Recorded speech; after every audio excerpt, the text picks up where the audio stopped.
गीता 18 के श्लोक नंबर 62 में भगवान स्वयं कह रहे हैं कि अर्जुन उस परमेश्वर की शरण में जा जिसकी कृपा से परम शांति व शाश्वत स्थान अर्थात सतलोक को प्राप्त होगा। वो परमेश्वर कौन है, कहां है, कैसा है, जानने के लिए कृपया अवश्य सुनिए जगत गुरु तत्वदर्शी संत रामपाल जी महाराज के अमृत वचन।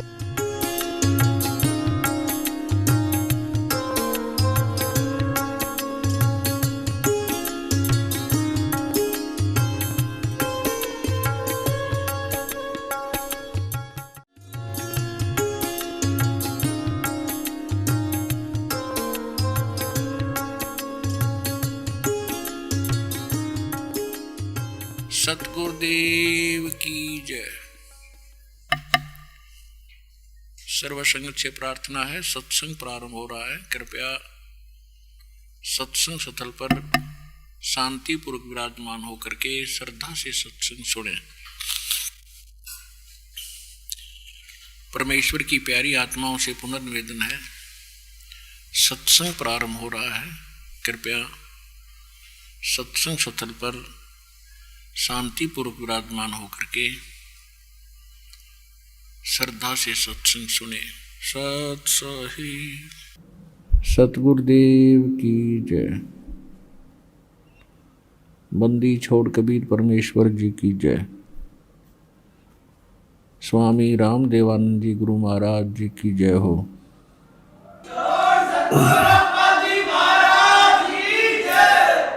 गरीब नमो नमो सतपुरुष को नमस्कार गुरु की नहीं। सुर नर मुनि जन साधुआं संतों सर्वस्ती नहीं। सतगुरु साहेब संत सब डंडो तुम प्रणाम। आगे पीछे मध हुए तिनको जा कुर्बान। नराकार निर्विषम काल जाल वैभंजनम निर्लेपम निज निर्गुणम अकल अनुबेशंदनम। सोहम सुरति समापतम सकल समाना निर्तल। उज्ज्वल हिरंबर हरदमम बेपरवाह अथा है वार पार निमज्जतम। गरीब जो सुमर सिद्ध होई गणनायक गलता ना करो अनुग्रह सोई पारस पद परवाना। आदि गणेश मनाऊं गणनायक देवन देवा। चरण कमल लौलाऊं आदंत करूं सेवा। परम शक्ति संगीतम रिद्धि सिद्धि दाता सोई। अवगत गुण अतीतम सतपुरुष निर्मोही। जगदम्बा जगदीशम मंगल रूप मुरारी। तन मन अर्पों शीशम भक्ति मुक्ति भंडारी। सुर नर मुनि जन ध्यान ब्रह्मा विष्णु महेशा। शेष सहस मुख गावे पूज्य आदि गणेशा। इंद्र कुबेर सरीखा वरुण धर्म राय धावे। समर्थ जीवन जी का मन इच्छा फल पावे। 33 कोटि अधारा धावे शेष 88। उतरे बहुजल पारा कट है यम की फांसी। 33 कोटि अधारा धावे शेष 88। उतरे बहुजल पारा कट है यम की फांसी। कर जोरों विनती करूं धरूं चरण पर शीश। गुरु जी रामदेवानंद जी महाराज ने दियो नाम बख्शीश।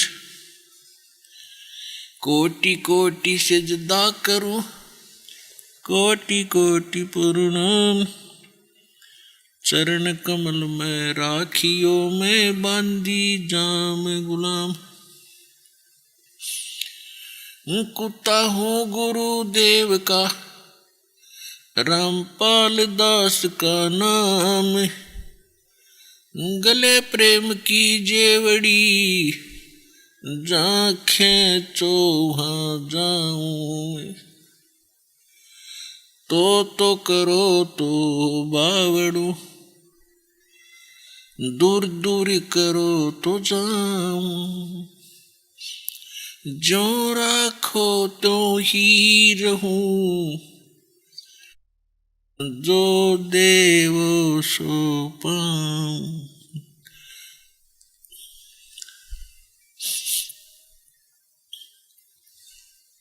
जय इब कह सतगुरु मिले, सब दुख आँखों रोए, चरणों ऊपर शीश धरूं, कहूं जो कहनी हो। कबीर साईं मिलेंगे, पूछेंगे कुशलात, आदि अंत की सब कहूं, अपने दिल की बात। गुरु जी तुम ना भूलियो, चाहे लाख लोग मिल जाही, हमसे तुमको बहुत है, तुमसे हमको नहीं।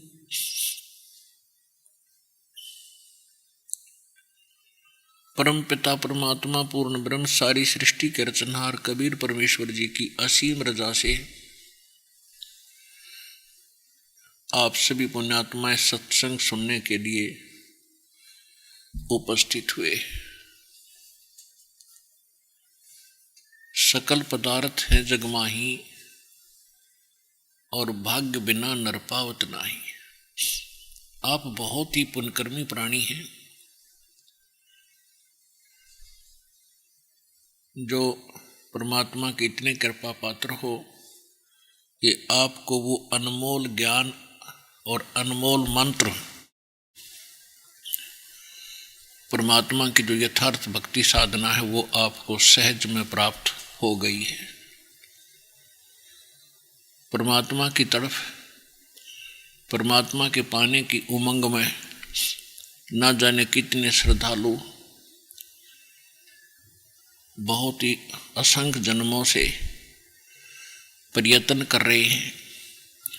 उन्होंने परमात्मा पाने के लिए कितनी कठिन साधनाएं की हैं, हजारों वर्षों तक तपस्याएं की, शरीर के ऊपर दीमक चढ़ गई,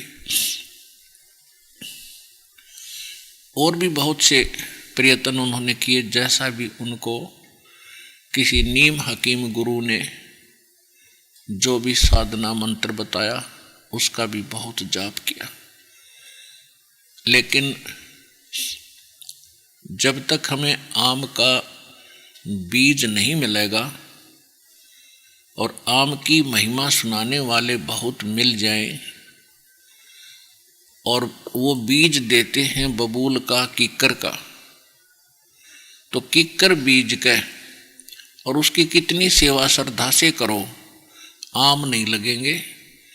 किक्कर के बीज के कांटे ही प्राप्त होंगे।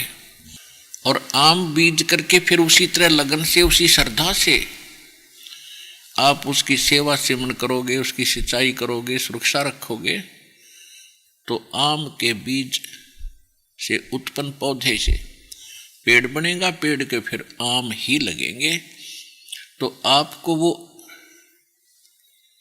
आम का बीज मिल गया, वो यथार्थ भक्ति विधि मंत्र मिल गए। अब आप जी को चाहिए इसको बड़ा संभाल के रखना।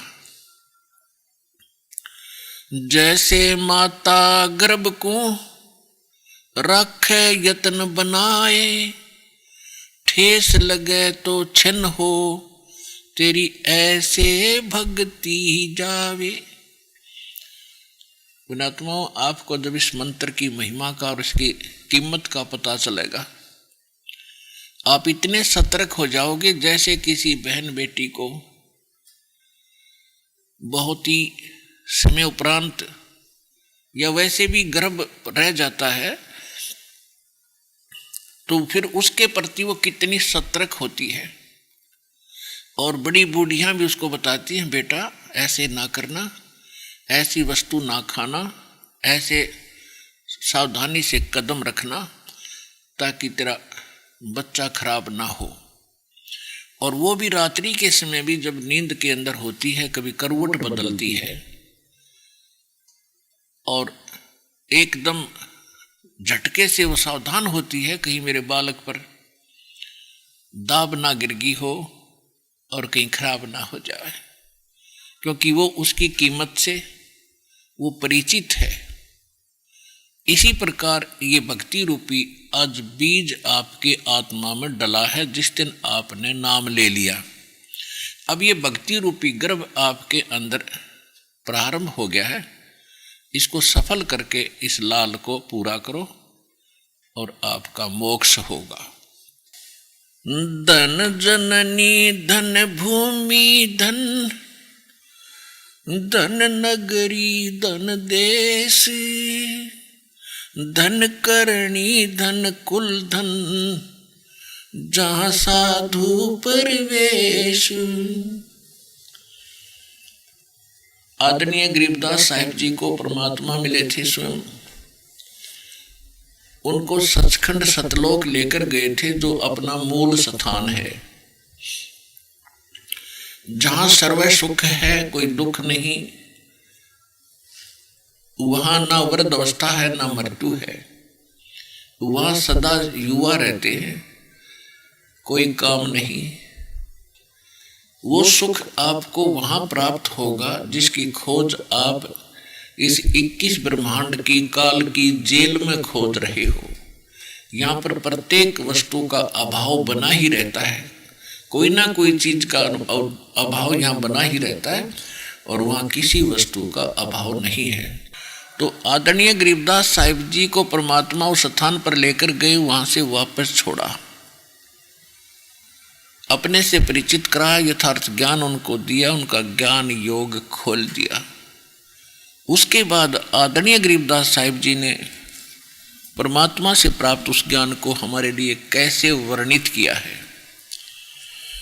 धन जननी धन भूमि धन, धन नगरी धन देश, धन करणी धन कुल धन, जहाँ साधु परवेश। गरीब संत सुरसरी चलत है, मारू देश बहंते, बागड़ मंज बिलास हो, ऐसे नदी सुरसरी संत।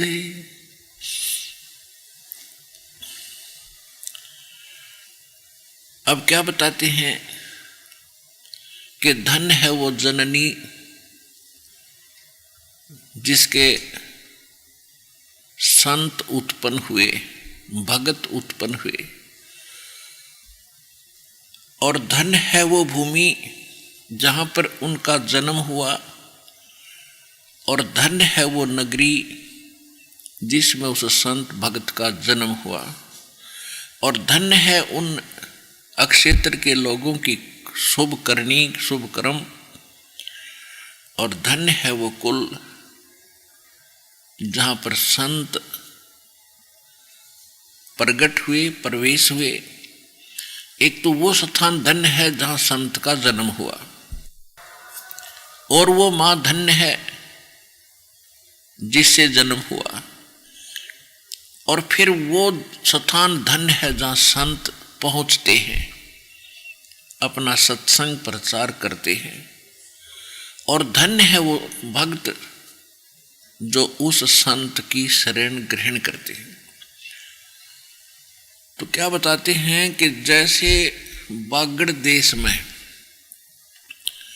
बागड़ देश उसको कहते हैं जहाँ पर कोई सिंचाई साधन ना हो किसी प्रकार का भी, तो वहाँ के व्यक्तियों का जो जीवन स्तर होता है वो बहुत ही कमजोर और बड़े निर्धन होते हैं।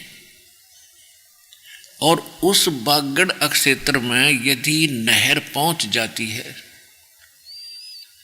तो फिर उनका कितना जीवन परिवर्तन हो जाता है, कितने सुख उनको होते हैं, बढ़िया फसल होती है, बढ़िया मकान बना लेते हैं, रहन सहन उनका अच्छा हो जाता है और वो सुखी हो जाते हैं।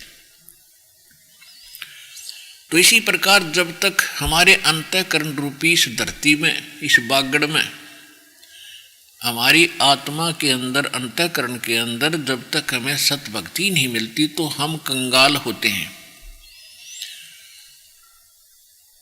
और जब संत रूपी सुरसरी यानी दरिया हमारे हृदय रूपी बागड़ में पहुंच जाती है तो फिर वहाँ सब सुख होने शुरू हो जाते हैं, यानी उस बागड़ में फिर ठाठ हो जाते हैं। कबीर परमेश्वर जी भी कहते हैं, भाई कह तो या तो माता भगत जन, या दानी या सूरी, ना तो रह ले बांजड़ी, क्यों व्यर्थ गंवावे नूर। कि या तो माता भगत संत उत्पन्न करे, या कोई दानी यानी अच्छे धर्मात्मा बच्चे हों, या सूरवीर हों।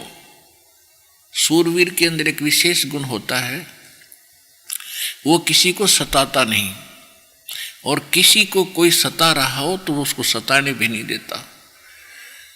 और इसलिए कहते हैं या तो ऐसा व्यक्ति हो जो ना दुख दे और ना दुख सहन करे, ना आसपास के उसके शरणागत व्यक्तियों को दुखी होने दे, दुष्टों से बचावे। या फिर भगत हो, या तो माता भगत जने, या दाता या सूरी। सूरवीर, दाता माने दानी। ना तो रह ले बांजड़ी, क्यों व्यर्थ गंवावे नूर।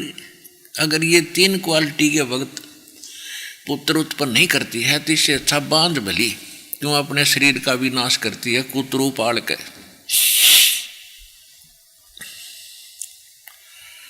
धन जननी धन भूमि धन्य, धन नगरी धन देश, धन करणी धन कुल धन, जहाँ संत परवेश।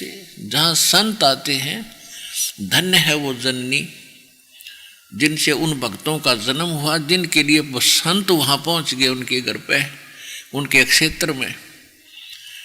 और धन्य है वो भूमि, धन्य है वो देश, पूरा देश।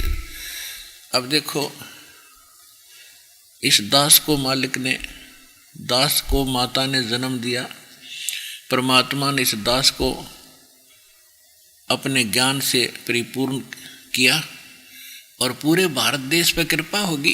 कहाँ कहाँ से पुण्यात्मा परमात्मा के बच्चे आकर लाभ उठा रहे हैं।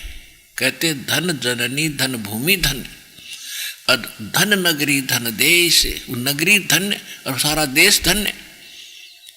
अब विदेश वाले तो बहुत बाद में नंबर आओगा, तब तक तो आप ढेर सारे पुण्य कमा चुके होंगे। तो इस नगरी पर, इस देश पर कितनी कृपा है।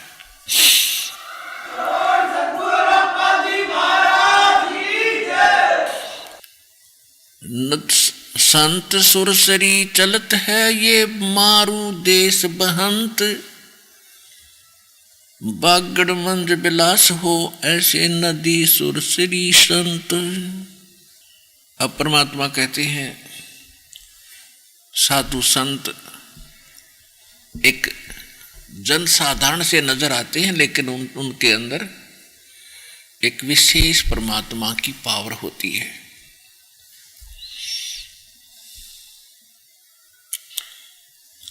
कहते हैं अकल अलूणे दीखते ये सर्व अकल के मूल, सदा रटे हरि नाम को ये झूले अनहद झूल।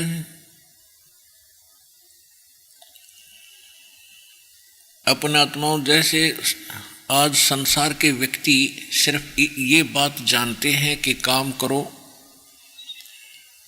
और अपना जो काम नहीं करते और सत्संग वगैरह में जाते हैं, दो तीन दिन लगा कर आते हैं, तो उनको मूर्ख समझते हैं। तो उसके विषय में सूक्ष्म वेद में बताया है कि अकल अलूणे दीखते अकल अलूने बिना अकल के, यानी मूर्ख नजर आते हैं साधु संत भक्त समाज के लोगों को। उसके विषय में क्या बताया है कि अकल अलूने दीखते ये सर्व अकल के मूल, और ये सदा रटे हरि नाम को, ये झूले अनहद झूले। समाज को तो भक्त कति मूर्ख दिखे और भगत ने समाज मूर्ख दिखे, क्योंकि वो कर क्या रहा है, जिस कोठी बंगले और कार परिवार के लिए वो सारा जीवन न्यौछावर कर देता है और सारा जोड़ा जाड़ा यहीं रह जाता है, 1 मिनट में मृत्यु हो जाती है। और अगले जन्म में उसके साथ क्या होगा, पशु पक्षी की योनियां भोगेगा, उन जोनियों में जाएगा। तो भक्तों को वो इसलिए अनजान दिखाई देते हैं समाज के लोग, जगत के व्यक्ति, कि ये तो अपना जीवन व्यर्थ कर रहे हैं। और उनको केवल हम बुरे इसलिए अच्छे नहीं लगते, मूर्ख दिखाई देते हैं कि ये काम ना करते, धंधा नहीं करते, खाओगे कहाँ से। तो ये उनकी अपनी सोच है और अध्यात्म मार्ग इसके विपरीत है। आप काम भी करते हो, ऐसा थोड़ा काम नहीं करते, लेकिन इस काम के साथ साथ परमात्मा का नाम गणा जरूरी था, जो जगत नहीं कर रहा, इसलिए वो अनजान है। तो यहां परमात्मा कह रहे हैं कि अकल अलूने दीखते ये सर्व अकल के मूल।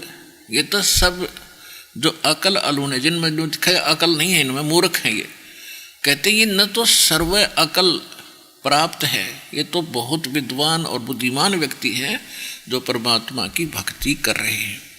अब फिर परमात्मा बताते हैं कि वो साध जो नकली हैं, भक्ति भी करते हैं, संत हैं, वो नकली गलत साधना करते हैं, गलत मंत्र देते हैं, गुमराह किए बैठे हैं भक्तों को, उनके विषय में बता रहे हैं कि जो तुम बाह्य आडंबर करके जनता में एक भगत बने दिखाई देते हो, किसी ने माला पहन रखी है, किसी ने तलक लगा रखे हैं, किसी ने मूंड मंडवा रखा, किसी ने बड़ी बड़ी जटाएं बढ़ा रखी हैं, तो उसमें उसके विषय में कहा कि भक्ति करने से बात बनेगी, ये लोग दिखावा करने से परमात्मा प्राप्ति नहीं होगी। कहते कंठी माला सुमरनी ये सभी सिलसिला मेट, कन फूका गुरुआ मिले जो जम मारी फेंट। कंठी माला सुमरनी भाई पैरे से क्या हो, ऊपर डूंडा साधु का और अंतर राख्या खो। ये कंठी माला टिक्की बिंदी लाक है और न दिखा बड़ा साधु संत भगत होगा। कहते हैं ऊपर ते डूंडा साध का और बड़ा महापुरुष दिखाई देता है, और सत भक्ति है नहीं तो अंदर भक्ति का नाश करे बैठा है। तो क्या बताते हैं, केले की कोपीन है और फूल पान फल खाही, नरक का मुख नहीं देखते जो बस्ती निकट ना जाही। वो जंगल के रोज हैं जो मनुष्यों बिद के जाही, निष्दिन फिरो उजाड़ में नो परमात्मा पावे नाही। एक समय एक व्यक्ति कह रहा था कि मैं एक बार हरिद्वार से आगे ऋषिकेश पहुंच गया और उससे भी आगे एक जंगल में चला गया। बहुत से भक्त और भी व्यक्ति जा रहे थे, मैं भी उनके साथ साथ चला गया कि कहाँ जा रहे हैं। तो वहाँ पता चला कि वो बहुत से व्यक्ति पहले ही वहाँ विराजमान थे और वो कह रहे थे कि यहाँ एक संत, जंगल में संत रहता है, तन पर कपड़े नहीं रखता, शरीर पर केले की एक लंगोट केले के पत्तों से अपने लंगोट के स्थान पर बांध लेता है, और ना नगर किसी शहर में कुछ मांगने आता है और इंसान से भाग जाता है, वो किसी मनुष्य के आसपास नहीं आता। और उसके विषय में ये कहा जा रहा था कि जिसको उसके दर्शन हो जाते हैं उसका बेड़ा पार हो जाता है, बहुत धनी हो जाता है।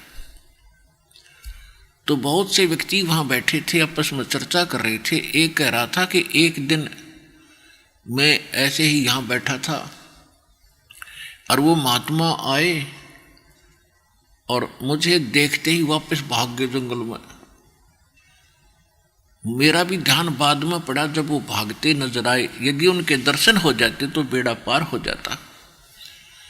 अब इसके विषय में सूक्ष्म वेद में परमात्मा ने क्या बताया है कि केले की कोपीन है जो फूल पान फल खाही, नरक का मुख नहीं देखते जो बस्ती निकट ना जाही, वो जंगल के रोज हैं बेद के जाही, और निस दिन फिरो उजाड़ मैनो परमात्मा पावे नाही। कहते हो तो पशु हैं, आदमियां देख कर भाजन डर के, इंसान है वो। डेरे डांडे खुश रहो ये खुसरे लहे ना मोक्ष, धरु पर लाद भाई पार होगे फिर गृहस्थी में क्या दोष। हमारे को सारा उल्टा पाठ पढ़ा रखा था। आप परमात्मा बता रहे हैं कि आप ध्रुव और प्रहलाद को तो पार हुआ मानते हो, वो तो गृहस्थी में थे।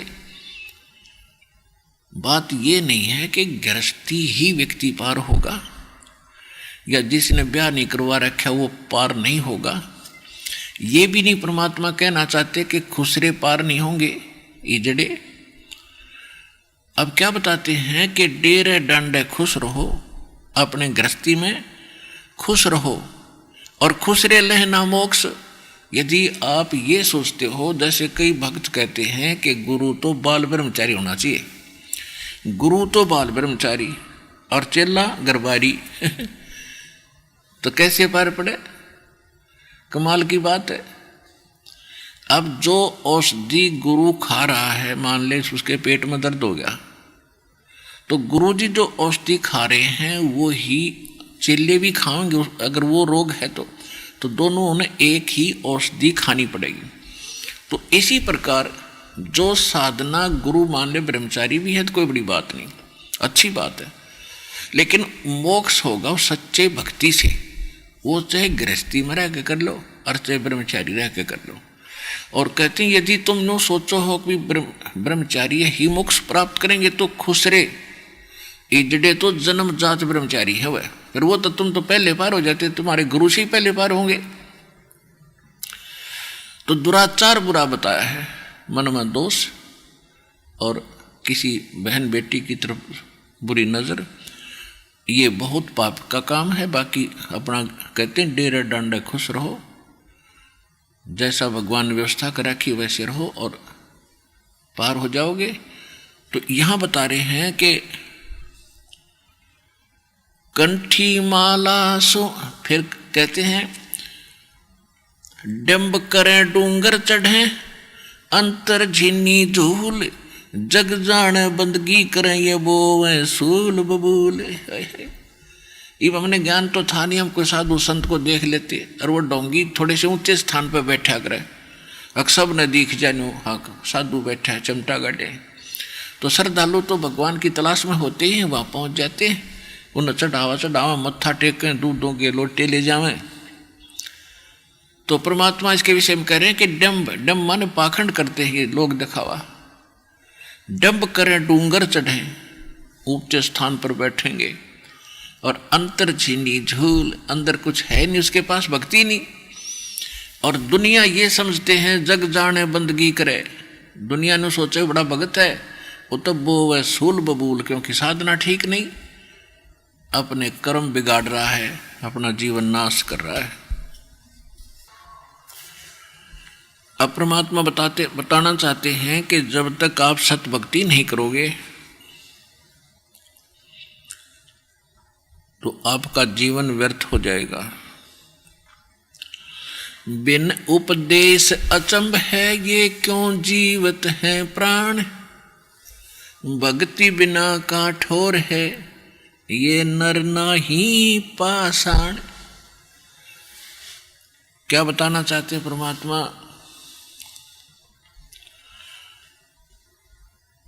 कि जो उपदेश लेकर के भक्ति नहीं कर रहे हैं, सच्चे गुरु तो हैं, तो कहते मुझे आश्चर्य है कि वो किस आशा को लेकर यहां जी रहे हैं। और भक्ति बिना काठोर है। ये नर मनुष्य नहीं है, वो पत्थर हैं। ये देख रहे हैं कि एक व्यक्ति बड़ा सेठ था, खूब संपन्न था, संतान थी, बड़ा सुखी था, और मृत्यु हो गई 1 सेकंड में एक्सीडेंट के अंदर। अब बता किस आस पर जी रहा था वो बोला व्यक्ति। तो यहां परमात्मा कहते हैं बिन उपदेश अचंभ है, आश्चर्य है, ये क्यों जीवित हैं, प्राण किस लिए जी रहे हैं। और भक्ति बिना काठोर है, ये पत्थर है, मनुष्य नहीं, नर नाही पाषाण। अब परमात्मा बताते हैं कि साधना भी कर रहे हो और विश्वास नहीं है आपको परमात्मा की भक्ति में, तो वो भक्ति भी व्यर्थ है।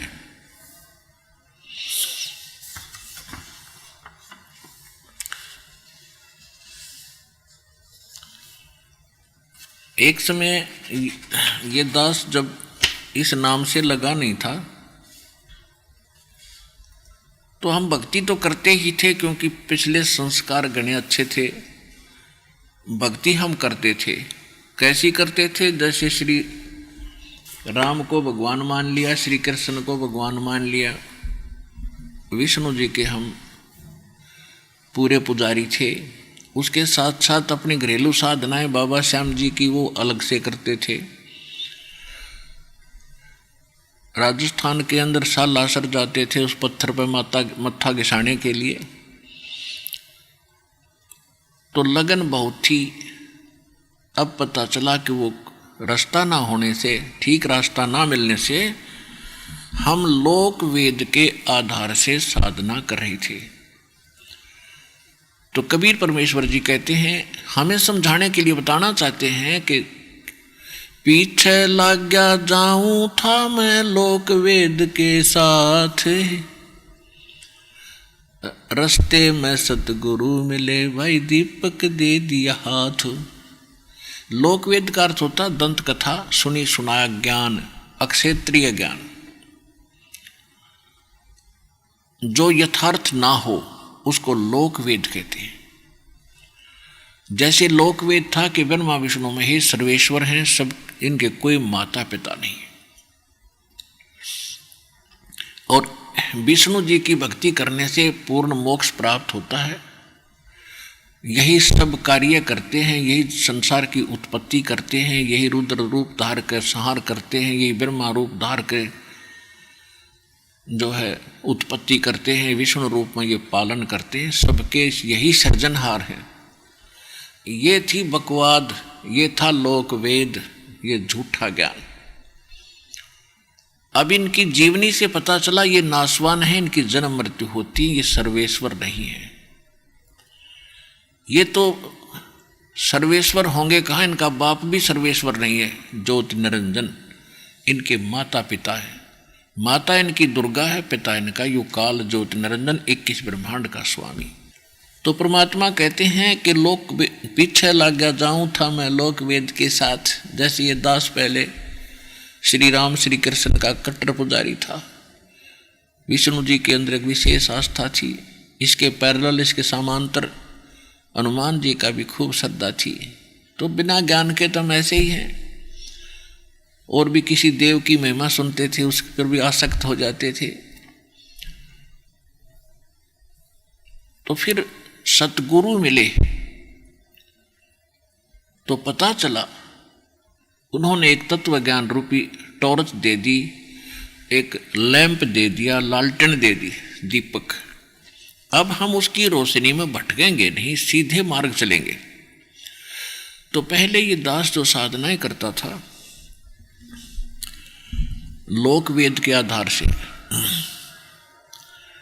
जो लोक वेद के आधार से साधना करता था, तो उस समय जो हमें स्वाभाविक अपने संस्कार के सुख हो रहे थे, जैसे बच्चे को सबसे पहला सुख तो होता है वो पढ़ रहा है, पास हो जा, तो पास होते चले गए। और जो साधना जैसी भी हम करते थे, जिनको भगवान मानते थे, ये श्रेय हम उनको दे रहे थे कि भगवान श्री विष्णु जी ने, श्री कृष्ण जी ने बच्चे सोचा करते पास कर दिया। फिर साथ में हनुमान जी की पूजा करते थे, हनुमान जी याद आ गए तो हनुमान जी ने पास कर दिया। फिर श्याम जी याद आ गए, श्याम जी ने पास कर दिया। फिर विवाह हो गया, फिर नौकरी लगी, तो यही क्रेडिट देते थे कि भगवान विष्णु, भगवान शिव जी और बाबा हनुमान, इनकी दया होगी। फिर विवाह हो गया, संतान हुई, बेटा बेटी होगी, तो ये भी श्रेय हम इन्हीं को दे रहे थे कि इन्होंने मौज कर दी। अब पता चला तत्वज्ञान की रोशनी से कि ये तो हमारा पूर्व संस्कार पिछले जन्म के जो मस्तिष्क में लिखी हुई थी वही उपलब्ध हो रही थी, और जो साधना हम कर रहे थे वह साधना ही नहीं थी, वह शास्त्र विरुद्ध साधना थी, जिस कारण से उससे कोई सुख होने वाला था ही नहीं। गीता अध्याय नंबर 16 के श्लोक 23-24 में कहा कि शास्त्र विधि को त्याग कर जो मनमाना आचरण करते हैं उनको न तो कोई सुख होता है, न उनको कोई सिद्धि प्राप्त होती है, और न ही उनकी परम गति होती है, यूजलेस। फिर ये भी साथ में कहा है कि 24वें श्लोक में कि इससे तेरे लिए अर्जुन कर्तव्य और अकर्तव्य की व्यवस्था में सदग्रंथ ही प्रमाण है। किसी के लोक वेद पर दंत कथा पर आश्रित ना होना, जो सदग्रंथों में लिखा वो फाइनल मानना। हमारे सदग्रंथों में से कौन से सदग्रंथ प्रमाणित हैं? प्रथम तो सूक्ष्म वेद है। उस सूक्ष्म वेद को हम समझ नहीं सके क्योंकि वो सिंपल लैंग्वेज में था, साधारण भाषा में। परमेश्वर कबीर जी के द्वारा दिया हुआ कबीर वाणी, कबीर सागर, कबीर बीजक, ये परमात्मा का सूक्ष्म वेद है। उसके साथ साथ जिन महापुरुषों को परमात्मा मिले, उन महापुरुषों का अनुभव की वाणी जो आंखों देखा, वो सूक्ष्म वेद का अंश है। ये तो प्रथम है। उसके बाद चारों वेद ये प्रमाणित सदग्रंथ है भक्ति मार्ग के, और फिर श्रीमद् भगवत गीता। अब श्रीमद् भगवत गीता एक निष्कर्ष चारों वेदों का।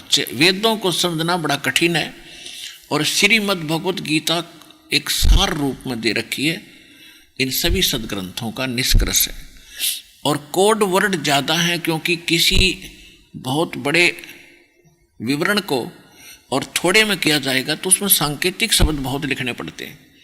तो श्रीमद् भगवत गीता में कोड वर्ड, सांकेतिक शब्द बहुत घने हैं। तो श्रीमद् भगवत गीता में जो साधना वर्णित है, और जो फिर उसमें ये कहा है कि ये मैं जो बता रहा हूं ये कंप्लीट नहीं है। चौथे अध्याय के 32वें श्लोक में बताया है कि यज्ञों की विस्तार के साथ जानकारी, यज्ञ माने धार्मिक अनुष्ठानों की, धार्मिक साधनाओं की जानकारी सच्चिदानंद घन ब्रह्म की वाणी में ब्रह्मणे मुखे। यहाँ ब्रह्मणे मुखे का अर्थ अनुवादकर्ताओं ने गलत कर रखा है। चौथे अध्याय के 32वें श्लोक में उन्होंने ब्रह्मणे मुखे का अर्थ लिख दिया वेद की वाणी में। वेद की वाणी तो बोली जा रही है, ब्रह्मणे मुखे का अर्थ है गीता अध्याय नंबर 17 के श्लोक 23 में इन्होंने ब्रह्मणे का अर्थ किया है खुद सच्चिदानंद घन ब्रह्म, यानी पूर्ण परमात्मा, परम अक्षर ब्रह्म। 7वें अध्याय के 29वें श्लोक में गीता ज्ञानदाता कहता है कि अर्जुन, जो जरा और मन से छूटने के लिए, जरा माने वृद्धावस्था के कष्ट से, मरण माने मृत्यु से, इस कष्ट से छूटने के लिए जो प्रयत्नशील हैं, जो साधना करते हैं, संसार की किसी वस्तु की इच्छा नहीं रखते, वो तत्ब्रह्म से और सारे अध्यात्म से और सब कर्मों से परिचित है।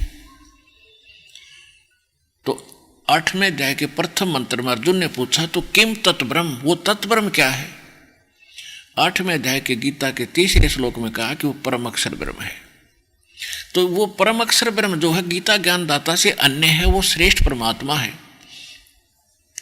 तो चौथे अध्याय के 32वें श्लोक में जो सच्चिदानंद घन ब्रह्म ब्रह्म ने मुखे कहा है, वो सच्चिदानंद घन ब्रह्म उस परम अक्षर ब्रह्म के विषय में बताया कि उसने जो अपने मुख कमल से वाणी बोली है, वो सच्चिदानंद घन ब्रह्म यानी परम अक्षर ब्रह्म की वाणी है, वो पूर्ण परमात्मा के मुख से बोली गई वाणी है, उसमें विस्तार के साथ कहे गए हैं। तो गीता ज्ञानदाता कह रहा है कि पूरी विस्तृत जानकारी भक्ति मार्ग की तो वो उस तत्व ज्ञान में है जो परमात्मा स्वयं आकर अपने मुख से बोलता है। और गीता अध्याय नंबर 4 के श्लोक नंबर 34 में कहा कि उस तत्व ज्ञान को जो भगवान खुद आकर बोलता है, एक लीला करके चले जाते हैं, उसके बाद उससे परिचित कोई तत्वदर्शी संत मिले, उससे जाकर वो तत्व ज्ञान पूछ, मैं नहीं जानता उस पूर्ण परमात्मा की यानी पूर्ण मोक्ष के मार्ग को मैं नहीं जानता, फिर भी वो अपने सतर का और सांकेतिक उस परमात्मा का भी वर्णन कर रहा है। 8वें अध्याय के 5 और 7 मंत्र में गीता ज्ञानदाता कहता कि मेरी भक्ति कर, मुझे ही प्राप्त होगा, और युद्ध भी कर। 8वें अध्याय के 8, 9, 10 में कहा है कि तो मेरी 8वें अध्याय के 5 और 7 में कहा कि मेरी भक्ति कर, युद्ध भी कर, मुझे ही प्राप्त होगा, तो डोंट वरी, चिंता मत कर। 8वें अध्याय के 8, 9, 10 में कहा है कि उस सच्चिदानंद घन ब्रह्म की जो भक्ति करता है, उसकी साधना और मंत्र उस तत्वदर्शी संत से मिलेंगे, वो फिर वो भक्ति के बल से, भक्ति की शक्ति से उसके पास पहुंच जाता है। अपने विषय में कहता है कि मेरी भक्ति करेगा तो जन्म मरण तेरे भी रहेंगे, मेरे भी रहेंगे।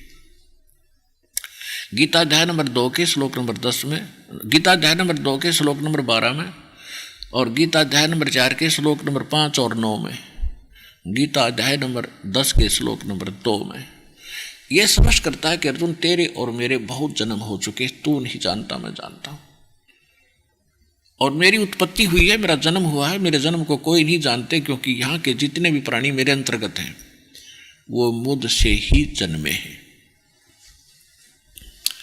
फिर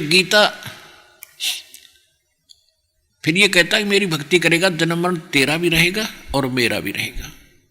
गीता अध्याय नंबर 15 के श्लोक नंबर 1 से 4 में कहा है कि तत्वदर्शी संत की पहचान बताई है कि उल्टे लटके हुए संसार रूपी वृक्ष के सभी विभाग जो बता देता है, ये पहचान है उस संत की कि वो तत्वदर्शी संत है।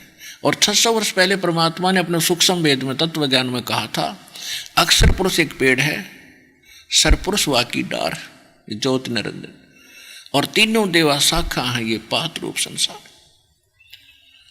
तो परमात्मा स्वयं तत्वदर्शी संत की भूमिका करते हैं और तत्व ज्ञान बोलकर चले जाते हैं। उसके बाद इस दास पर कृपा करी है उस तत्वदर्शी संत बनाने की, और आज इस दास ने वो सभी उल्टे लटके संसार रूपी वृक्ष के विभाग सार्वजनिक किए हैं। तो ये दास वर्तमान में एक तत्वदर्शी संत है इस विश्व में, और दूसरा है नहीं, ये भ्रम ना पड़ता। अब कई कहते हैं कि अपनी बड़ाई करते हैं वो संत नहीं होते। पुण्यात्मा, बड़ाई तो होती है बकवाद करना, और सच्चाई कहना बड़ाई नहीं होती।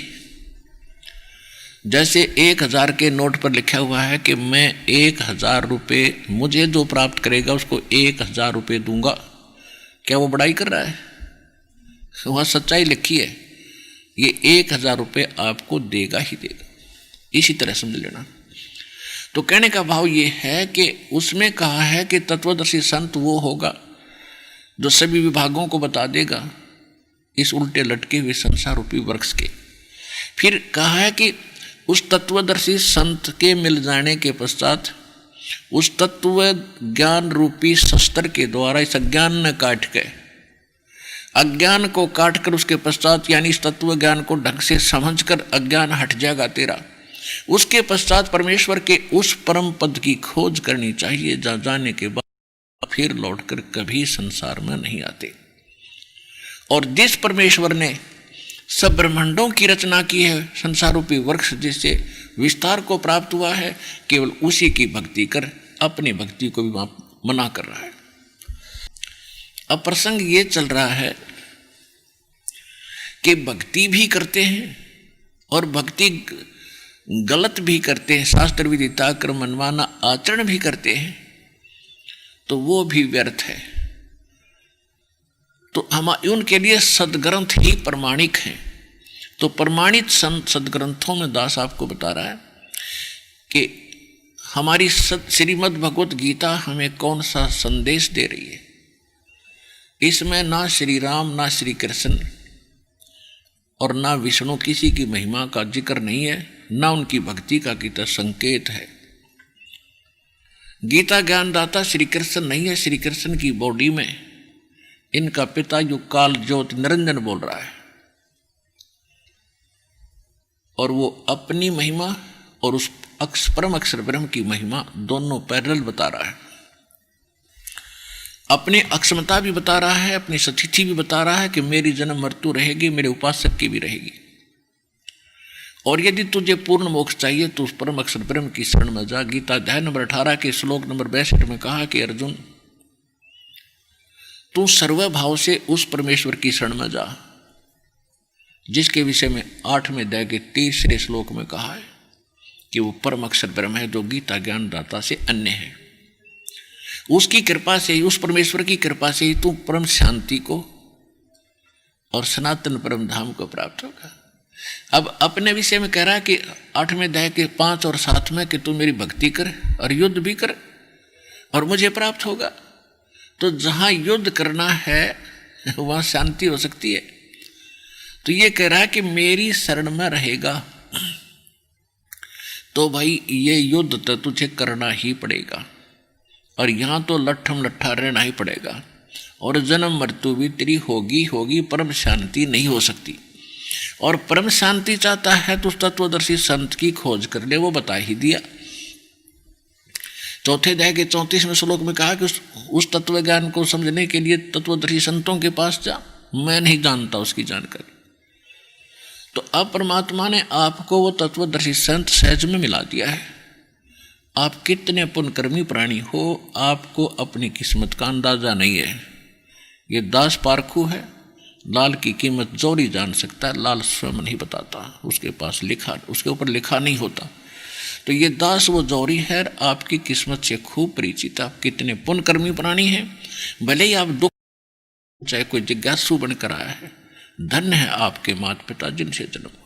अब प्रसंग जो चल रहा है उसी पर आते हैं कि जो ये ओम नाम का जाप करें और ओम शांति ओम शांति ओमकार शांति का तो खड़ा एक्सीडेंट है। ओम से तो शांति हो ही नहीं सकती, लट्ठा बांध सके स्थित है। अरे ओम शांति के, वाह भाई वाह। आग और पेट्रोल दोनों ले रहने के शांति होगी, दूनी आग लगे इससे। तो ओम से शांति नहीं हो सकती। ओम के साथ एक तत्व मंत्र और जोड़ा जाता है ताकि इसके अवगुणों को कंट्रोल रखता है। वो अकेले ओम के जाप से लाभ नहीं होगा, वो होगा तो गलत ही होगा। आपको लाभ दिखाई देगा, जैसे ऋषियों ने ओम नाम का जाप किया और सिद्धियां आ गई, एक वचन से पता नहीं क्या क्या उद्मस्तार दे। तो उनने सोचा कि था बहुत कुछ पा लिया हमने ओम के नाम से, वो तो आग लगा दी, ये तो शांति हो ही नहीं सकती, कर्म बिगाड़ लिए तुमने। तो इसके साथ इसलिए इस तत्व मंत्र का संयोग मालिक ने किया है कि ये फिर बकवाद नहीं करेगा। जैसे एक तो एक जड़ी खाई जावे, उसके साथ दूसरी मिला दी जाती है तो वो कुछ अन्य लाभ देती है। तो इस प्रकार परमात्मा ने जन्म मरण के रोग काटने के लिए एक फार्मूला तैयार करके हमें दिया है कि ऐसे ऐसे भक्ति करो। प्रथम मंत्र के अंदर जो तुम ओम और जो मंत्र तत्व भी साथ में उसमें है एक, उसका जो जाप करते हो वो एक सामूहिक पुड़िया बन गई, सभी का मिश्रण बन गया, तो वो कुछ और लाभ करेगा। और यहाँ 2 का योग करके जो श्वास सिमरन आपको दिया गया है, ये कुछ और लाभ देगा। और फिर इसके साथ सार नाम जोड़ दिया जाएगा।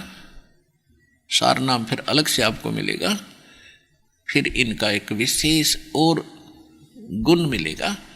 तो इस प्रकार ये मोक्ष मार्ग प्राप्त होगा, हमें मिलेगा, मोक्ष मिलेगा। अब जो प्रसंग चल रहा है कि हमारे सदग्रंथ जो हैं कौन सा मार्ग बताते हैं, कौन सी साधना बताते हैं। गीता अध्याय नंबर 8 के श्लोक नंबर 13 में गीता ज्ञानदाता कहता है कि मेरा एक ओम अक्षर है, ओम इति एकाक्षरम ब्रह्म व्यवहारण माम अनुसमरण ये पर्याति तजन देहम सयाति परमाम गति। माम ब्रह्म, मुझ ब्रह्म का केवल ओम एक अक्षर है और अंतिम सांस तक इसका उच्चारण करके सिमरण करता हुआ जो जाता है, ओम से मिलने वाली परम गति को प्राप्त होता है। तो ओम से मिलने वाली कौन सी परम गति है? ब्रह्मलोक प्राप्ति होती है। गीता अध्याय नंबर 8 के श्लोक नंबर 16 में कहा है कि ब्रह्मलोक में गए हुए प्राणी भी वापस जन्म मरण में आते हैं। ये खुद कहता है अर्जुन तेरी मेरी जन्म मृत्यु बनी रहेगी। ओम नाम गीता ज्ञान दाता का जाप है। ये ब्रह्म बोल रहा है गीता श्री कृष्ण में प्रवेश करके, जैसे भूत बोलते हैं। फिर यह संकेत करता है कि परम अक्षर ब्रह्म की भक्ति करनी है। गीता अध्याय नंबर 17 के श्लोक नंबर 23 में कहा है, ओम तत्सत इति निर्देश ब्रह्मणे त्रिविध समर्थ है। ब्रह्मणे माने उस सच्चिदानंद घन ब्रह्म यानी परम अक्षर ब्रह्म यानी सत्य पुरुष अविनाशी परमात्मा की भक्ति का केवल ये 3 मंत्र का जाप है। यही निर्देश है। निर्देश माने फाइनल ऑर्डर, नथिंग एल्स। ये अंतिम दिशा आपको निर्देश दिशा दी जा रही है कि इसके अतिरिक्त और कोई मंत्र नहीं है। तो इसके विषय में यह कहता कि मैं नहीं जानता। यह कहता है कि उस परमात्मा के जो यथार्थ मंत्र हैं मैं नहीं जानता, तो तत्वदर्शी संत से पूछो। तो वो तत्वदर्शी संत या तो परमात्मा होते हैं या परमात्मा का दास होता है, और जो परमात्मा का भेजा हुआ दास होता है उसके विषय में कहा है, मम संत मुझे जान मेरा ही स्वरूपम। मेरे ऐसे संत को मेरा ही रूप समझ लेना, उसमें भिन्नता मत मानना, क्योंकि परमात्मा ने वही पावर जो आपको पर्याप्त होती है और वही भक्ति सिद्धि साधना उस दास को दी हुई होती है। तो अब जो प्रसंग चल रहा है हम उस पर आते हैं। पहली बात तो ये है कि हम भक्ति करते तो हैं लेकिन कर रहे हैं मनमाना आचरण। और जो साधना हम कर रहे थे उससे जो सुख हो रहा था हम सोचे थे इन्हीं देवताओं ने हमें दिया है। अब वो भक्त यहाँ सैकड़ों हजारों की संख्या में बैठे हैं जो साधना वही करते थे, पहले उनको सुख हो रहा था और फिर पैर टूट गए घर पे, तो उन साधनाओं ने फिर क्यों ना मदद करी आपकी। और परमात्मा की वाणी सूक्ष्म वेद कहता है कि दुख में सुमन सब करें और सुख में करे ना कोई, और जय सुख में सुमन करें तो दुख का ही को होए। तो आप तो जन्म जात उन साधनाओं को कर रहे थे, सुखी थे तब भी वो साधना कर रहे थे, भक्ति कर रहे थे जैसी तैसी तुम्हें पता था, और उनके करते करते फिर दुख हो गए। उसका यही कारण था कि आपके पूर्व जन्म की बैटरी चार्ज थी, वो पुण्य संग्रहित थे आपके पास इकट्ठे थे, और वो आप खा रहे थे, बरत रहे थे, खर्चो खाओ। और जब पुण्य आपके समाप्त हो गए और पाप कर्मों का दौर शुरू हुआ, फिर पाप कर्मों ने कहर तोड़ दिया, और जो साधना आप कर रहे थे और मानते थे कि इनसे सुख हो रहा है, अब वो कहाँ गई वो साधना है आपकी। अब दुख में तो दुख परमात्मा ने या दुनिया करे, लेकिन सुख में भी कर रहे थे आप तो, और फिर परमात्मा की वाणी दुख सुख में सुमन करे तो दुख नहीं हो सकता। तो वो साधना नहीं मिली जिसके ऊपर ये वाणी अप्लीकेबल होती है। उस साधना के ना मिलने से वो भक्ति करते हुए दुखी हो रहे हो, तो वो भक्ति ठीक नहीं थी। परमात्मा कहते हैं कि भक्ति भी करते हो और शास्त्र विधि त्याग का मनमाना आचरण आप कर रहे हो, तो वो भी आपका व्यर्थ है। फिर आपको सही भक्ति मिल गई, सत साधना भी मिल गई, और आपको विश्वास नहीं भगवान में, आप जो साधना कर रहे हैं उस पर विश्वास नहीं है, परमात्मा क्या कर सकता है, ऐसा नहीं हो सकता है। जैसे पुराने ज्ञान से हम इतने कंडम हो गए, अंतःकरण इतना मलिन हो लिया, हम किसी भगत से सुनते हैं, जो प्रथम भक्त आते हैं यहाँ, और वो दूसरे पुराने भक्तों से सुनते हैं कि मुझे ये लाभ हुआ, मुझे ये लाभ हुआ, तो उनका विश्वास नहीं होता इन बातों का, क्योंकि उनके साथ कभी ऐसी घटना घटी नहीं। ऐसी घटना घटे क्योंकि वो भक्ति ठीक नहीं थी।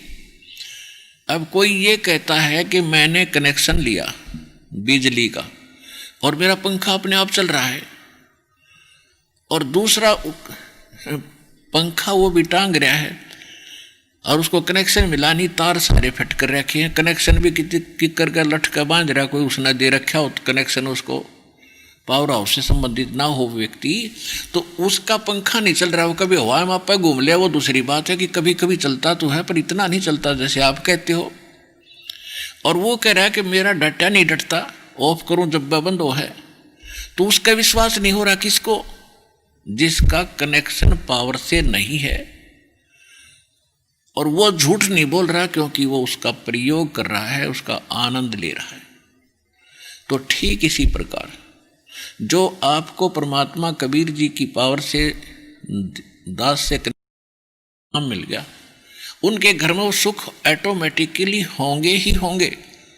और दूसरे जो गुरु भी बना रहे हैं, उन गुरुओं के पास आगे कनेक्शन भगवान से है नहीं, तो वो समझ लो कि कर लठ का तार बांध गए, आगे तुम्हें कनेक्शन दे बैठा है, वो कति नरा निकम्मा आदमी है, उसका पावर से कनेक्शन नहीं है। परमात्मा से नहीं जुड़ा हो व्यक्ति, जिसको तो आप गुरु मानकर उससे नाम लिए बैठे हो। जब आप पावर से जुड़े हुए किसी तार से जुड़ोगे तो फिर आपके भी पंखे ऐसे ही खखड़ाएंगे, ऐसे ही चलेंगे। फिर बात रही कि हो सकता आपके पंखे में डिफेक्ट हो, कनेक्शन भी ठीक ले लिया हो आपने, तो फिर अपने पंखे ने संभाला, उसको ठीक कराओ, फिर काम वो तो होंगे ही होंगे। तो आपके अंतःकरण में विश्वास होना अनिवार्य है। तो दास आपको एक कथा सुना होगा। ये दास पहले हनुमान पुजारी था और वो वही साधना करते थे जैसे आम हिंदू भक्त करते हैं। और हम इतना विश्वास अवश्य रखते थे कि हम सुना करते कथा कि भगवान श्री कृष्ण जी ने द्रौपदी का चीर बढ़ा दिया, उसकी साड़ी बढ़ा दी, और दुशासन खींच खींच के थक गया, वो एंड नहीं हुआ, समाप्त नहीं हुई। तो हम बड़े खुशी होते थे, भगवान में दृढ़ता घनी आती थी। फिर हम सुनते थे कि नरसिंह जी की हुंडी भगवान ने उसको कैश करके दे दी, यानी नरसिंह जी को 500 रुपये परमात्मा ने स्वयं आकर दिए। नरसिंह जी की बेटी का भात भरा और अशरफी और मोरों की वर्षा कर दी, चांदी के सिक्कों की। तो हम ये सुना करते और हम मानते थे ऐसा बिल्कुल भगवान कर सकता है। फिर हम इन आर्य समाज के शेरफेरों से सुनते थे कुछ बातें, इनके आचार्यों से। तो ये क्या कहते थे कि नहीं, ऐसा नहीं हो सकता, ऐसा नहीं हो सकता, ये कभी हो सकता है, कभी साड़ी चीर बढ़ सकता है। तो हम इतने दृढ़ नहीं थे, हम ये भी मान लेते भी ऐसा भी होगा।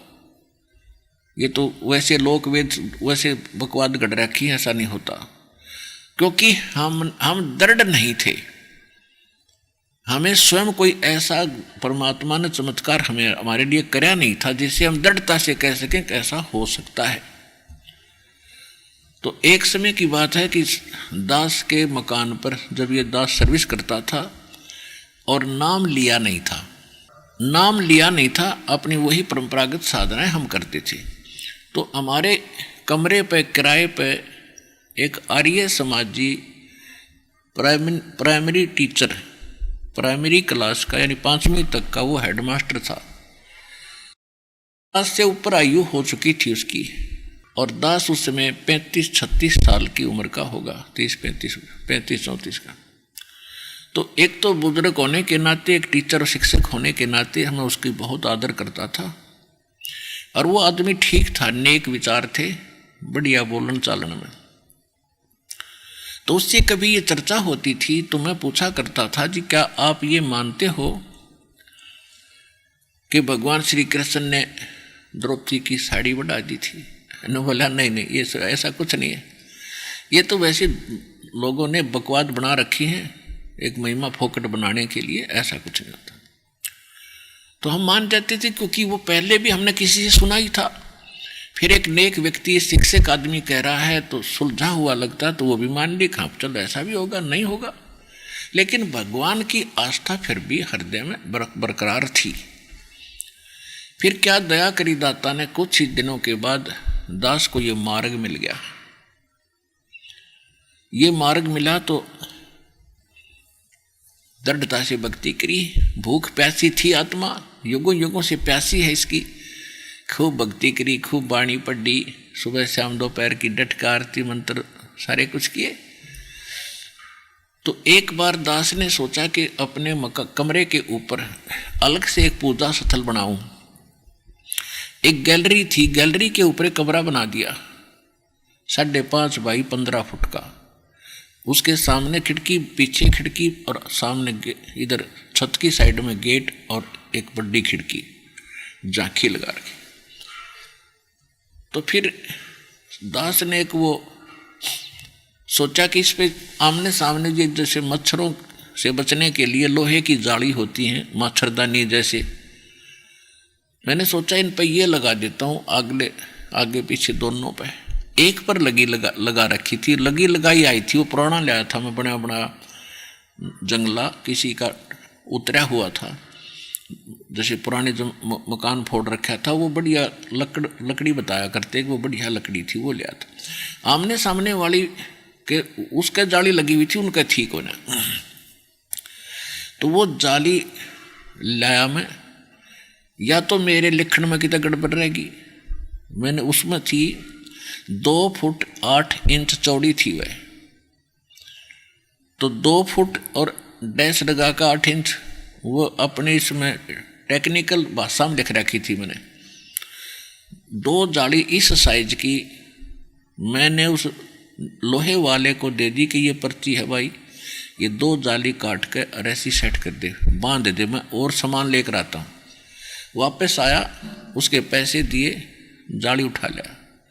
तो मैंने घर आकर के बच्चे से, बड़ा लड़का छोटी सी उम्र का था, 12-13 साल का, एक किराएदार था, वो 20-25 वर्ष का था, अन्य कोई किराएदार, उन दोनों से कहा, वो अच्छा भगत था, सेवा करता था, कि ये दोनों जाली लगा दो इन दोनों के जंगलों पर। उन्होंने सीढ़ी साढ़ी ला कर जुगाड़ जोड़ के और वो जाली लगाने लगे।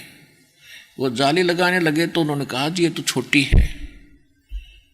तो मैंने खुद जाकर देखा तो उसको ऐसे सेट करा तो ऐसे तो वो ठीक आ जा, लेकिन चौड़ाई में कम, 9-8 इंच कम। फिर मैंने ऐसे करके देखा, वो भी गलत नहीं हुई। तो मन में आया कि भी उसने गलत काट दिया, छोटी दे दी। दूसरी देखी, वो भी सेम। फिर इतना हमारा स्वभाव था कि वे किसी गिल क्यों माथा मारा, पता नहीं वापस करेंगे कि ना करेंगे, इसको रख दो उठा के। वो दोनों डाल दी, उसकी माँ ने उठा करके वो ऊपर स्टोर में डाल दी। 6 महीने बीत गए। उसके कुछ दिन के बाद दास ने ये पुस्तक छपवाई, भक्ति बोध, और दास पुस्तक छपवा कर अपने गुरुदेव को दिया करते थे, और गुरुदेव उनको फिर अपने भक्तों में बांटा करते थे फ्री ऑफ कॉस्ट, जिनको दीक्षा देते थे। दास को उस समय दीक्षा देने का अधिकार नहीं था, अपनी भक्ति करता था, जितनी सेवा हो सकती थी उतनी सेवा भी करता था। मेरे पूज्य गुरुदेव जी अधिकतर पंजाब में रहते थे। उनका पंजाब के अंदर 3 स्थान थे, एक खन्ना में, एक मोगा में, एक तलवंडी भाई जिला फिरोजपुर में, और चौथा था नजफगढ़ के अंदर अनाज मंडी के पास। वो ज़्यादातर तलवंडी भाई रहते थे या मोगा के अंदर रहते थे। और यहाँ छुड़ानी आते थे केवल वो साल में, वर्ष में 2 बार। एक तो गरीबदास जी का बोध दिवस होता था मार्च में, और एक उनका होता था भादवे के अंदर निर्वाण दिवस गरीबदास जी का। तो उन दिनों आते थे। तो उस समय दास ने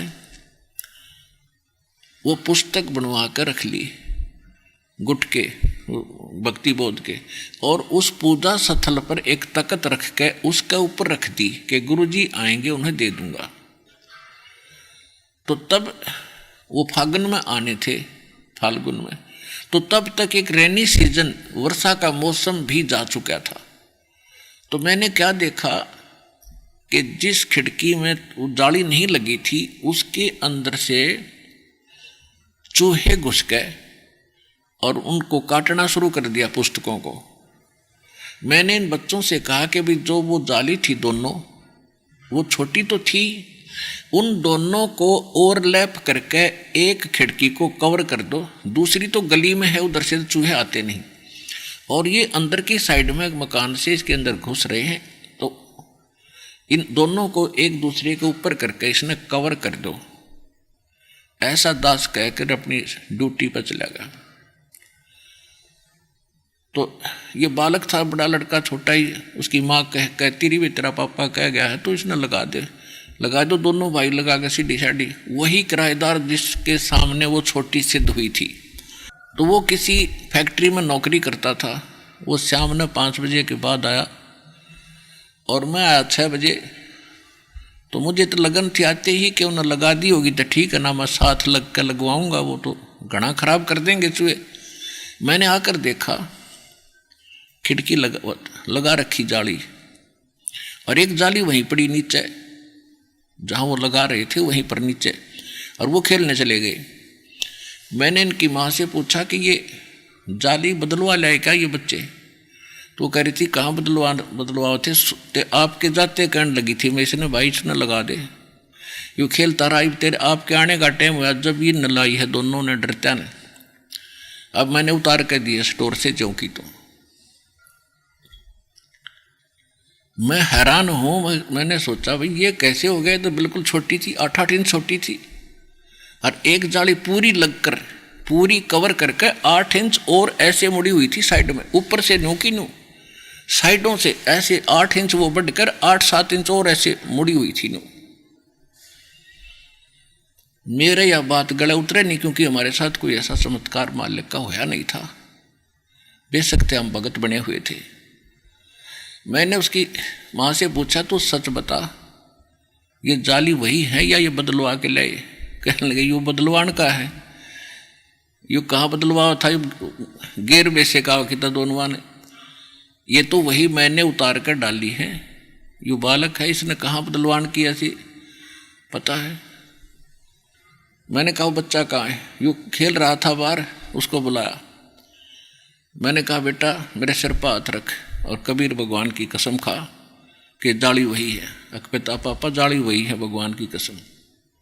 अपने आत्मा हमारे साथ ये घटना कभी घटी नहीं थी, मैंने सुनी थी आज तक। तो पुण्य आत्मा उस दिन के बाद दास का जीवन बदल गया। सतकुर जो चावे सो कर ही 14 कोट दूत जमडर ही ऊत भूत जम त्रास निवार चित्रगुप्त के कागज पाड़े।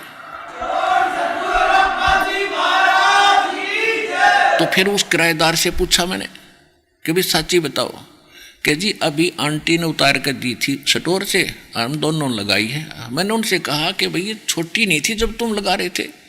तब उसको याद आया कहाँ ये तो छोटी थी और मेरे सामने ये स्टोर में डाली थी पहले। तो कह रहे तो आश्चर्य हो गया। वो बोला बेटा मुझे मालूम है क्या हो गया। तो फिर दास को इतना दृढ़ विश्वास हुआ और उसका ये प्रतिफल ये हुआ, यू बाग लाग गया भगवान का। जब तक हम डगमग है विश्वास नहीं होगा तो हम भक्ति भी नहीं कर सकते। कोई ना कोई हमें डगमग करके हमारी भक्ति और रास्ते का नाश कर देगा। तो फिर जो लगन लगी इस दास के, अब चाहे कोई सारा देश न्यू का भगवान न्यू नहीं कर सकता, दास नहीं मान सकता।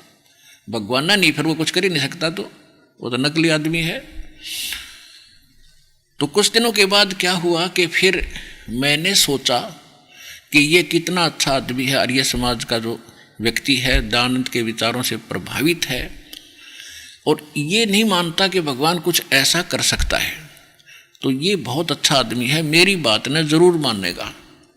क्योंकि मैं कोई लटोटर करनिया ना, मैं कोई दुनिया को ठगने वाला नहीं, ना कोई जब तक उपदेश देने का भी आदेश था, कोई ने सोचा लालच में कर रहा होगा, तो इसको मेरी बात का विश्वास होगा। और कोई मैं अनएजुकेटेड नहीं, जूनियर इंजीनियर की पोस्ट थोड़ा बहुत पढ़ा भी हूँ, तो मेरी बात शायद ये जरूर मानेगा।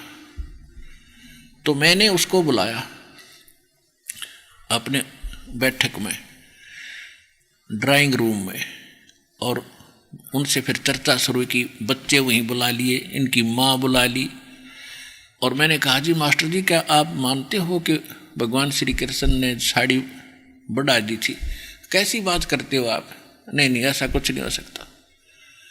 मैंने कहा कि देखो ये सामने जाली लगी है बाहर, आप देख लो बेशक, और ये जाली छोटी थी 8 इंच, 8 इंच तक पूरी होगी, 8 इंच और बढ़ रही है, यानी लगभग 16 इंच ये और बढ़ गई हमारी जाली, लोहे की बढ़ गई। आप विश्वास करो हमारे पे। वो एकदम लाल हो गया, कैसी बात करते हो, ये कभी हो नहीं सकता, अब मेरे सामने करके दिखाओ। मैं बड़ा हैरान हुआ, यार आदमी दिखा था बढ़िया, ये तो गोबर है कतिया डंगा डांगर, क्या बोला? कहते आप करके दिखा। मैंने कहा जी मैं ये नहीं कहता कि मैंने कराया, भगवान ने किया, कैसे मैं नहीं मानता। तो मैं चुप हो गया और अंदर से दुखी हुआ।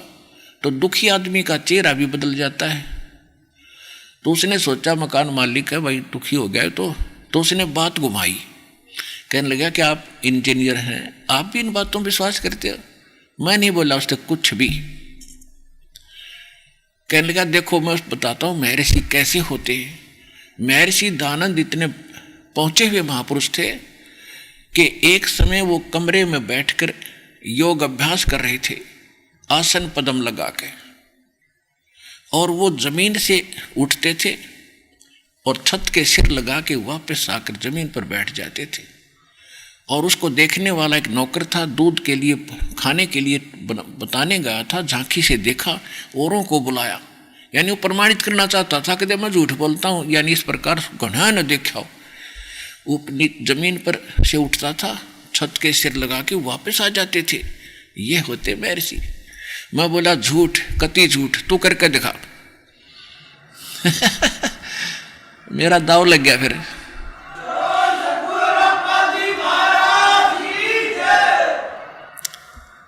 उसका पसीने आ गए। ने बोला तो ये कबीर पंथियों ने आपको घड़ा छाना बना दिया, जवाब देने लग गया। मैं जवाब देने नहीं लग गया, मेरे साथ बीत गई, इसलिए आज मैं आपके सामने कहना पड़ा कि आप गलत मिसगाइडेड हो। जब भगवान कुछ कर ही नहीं सकता, फिर तेरे मेरे जैसा हो गया, फिर पूजा की क्या हो सकता है? वो परमात्मा सब कुछ कर सकता है। तो कहते हैं क्या होते हरि नाम से जो मन में नहीं विश्वास। भक्ति से क्या होगा जब विश्वास नहीं कि परमात्मा कुछ कर सकता है। एक समय एक नगरी के बाहर जंगल में एक तो 40 वर्ष से साधक साधना कर रहा था, बड़ी बड़ी दाढ़ी जटा, बड़ा सुप्रसिद्ध था उस क्षेत्र में।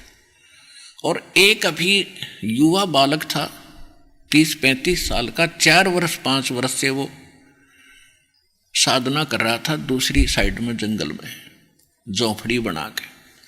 एक देवदूत आता था भगवान के दरबार से, और वो उन दोनों से मिलकर डेली जाता था, चर्चा करते थे भगवान की। तो बड़ा अच्छा समय उनका व्यतीत हो रहा था। एक दिन उस देवदूत ने परमात्मा भगवान से कहा कि भगवान आपके बड़े भक्त हैं, वहाँ पर एक नगर में बहुत ही आपका गुणगान करते हैं, आप पर न्योछावर हैं। तो भगवान ने कहा कि उन दोनों में से एक भक्त है, एक तो नकली आदमी है। वो देवदूत ने सोचा वो बच्चा भी लगा है छोटी उम्र का, वो उसके बारे में भगवान कह रहे होंगे। तो देवदूत ने कहा कि वो ना जो अभी 3-4 वर्ष से भक्ति पर लगा है, वो अभी बालक है, तो भगवान बोले नहीं, जो 40 वर्ष से लग रहा है ना वो निकम्मा नकली आदमी है। अब वो देवदूत भगवान के मुख की तरफ देख रहा है, तो भगवान भी जान गए कि इस देवदूत का या गला उतरी बात उतरी नहीं। तो परमात्मा ने यानी भगवान ने कहा कि क्या आपको विश्वास नहीं हुआ मेरी बात पर? देवदूत ने कहा कि ऐसा नहीं हो सकता कि आपकी बात पर विश्वास ना हो, लेकिन मेरी बुद्धि छोटी है भगवान, मुझे ऐसा लगता है कि वो तो बड़ा अच्छा भगत दिखाई देता है। तब उसने भगवान ने कहा तो ऐसे करना, किस समय जाता है वहाँ? कि प्रतिदिन मैं 10 बजे जाता हूँ, तो आज तू 2 बजे बाद जाना और उनको ऐसा ऐसा कहना, और फिर उनका उत्तर जो वो दे तुझे अपन निर्णय हो जाएगा भगत कौन सा है।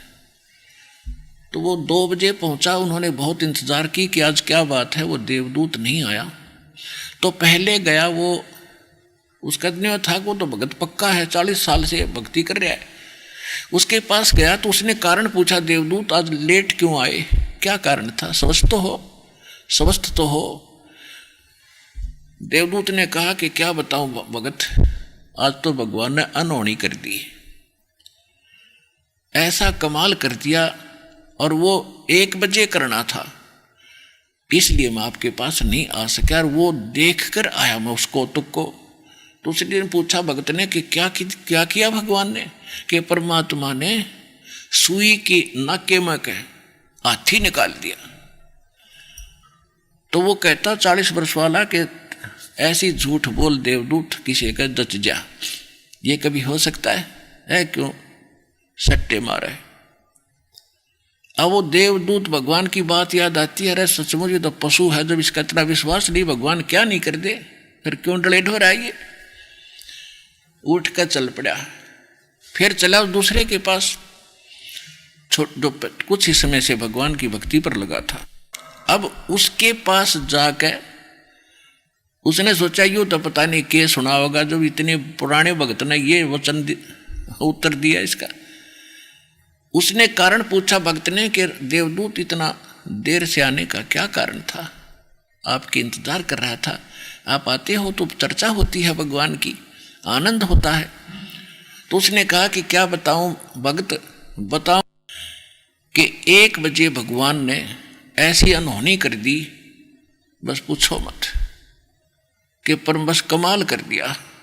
आश्चर्य की बात है कि हाथी को सुई के नाके में निकाल दिया। तो वो भगत कहता है ये कोई आश्चर्य है, भगवान काट दे सारी पृथ्वी ने सुई के नाके में, हाथी की बात करे।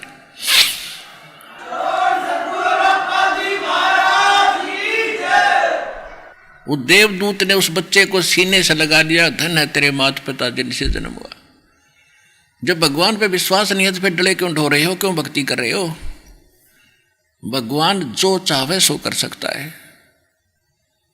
क्या बताते हैं सूक्ष्म वेद में गरीबदास साहिब ने परमेश्वर कबीर जी की महिमा बताई है। मौला थल से जल करे और जल से थल कर देत, साहेब तेरी साहेबी श्याम कहूं के श्वेत। अब क्या बताया है कि परमात्मा पूरी पृथ्वी को जल से भर दे, हजारों फुट ऊंचा एक पल में, और सब तहस नहस कर दे, और दूसरे पल में एज इट इज न्यो का न्यो बना दे, जो जहां बैठा जो काम कर रहा है, जितने बच्चे एज इट इज बना देता है।